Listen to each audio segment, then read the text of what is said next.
بسم اللہ الرحمن الرحیم۔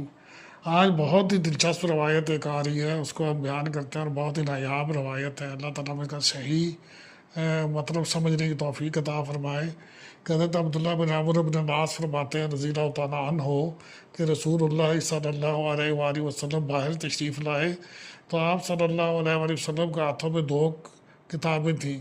آپ نے فرمایا کہ تم جانتے ہو یہ دو کتابیں کیا ہیں؟ ہم نے عرض کیا اللہ کے رسول، جب تک آپ نہ بتائے ہم نہیں جانتے۔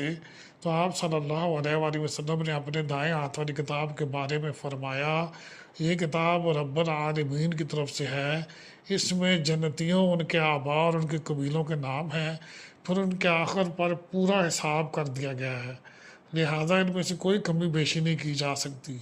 پھر آپ نے اپنی بائیں ہاتھ والی کتاب کے بارے میں فرمایا یہ کتاب رب العالمین کی طرف سے ہے، اس میں جہنمیوں، ان کے آباء اور ان کے قبیلوں کے نام ہیں، پھر ان کے آخر پر پورا حساب کر دیا گیا ہے، لہٰذا اس میں کوئی کمی بیشی نہیں کی جا سکتی۔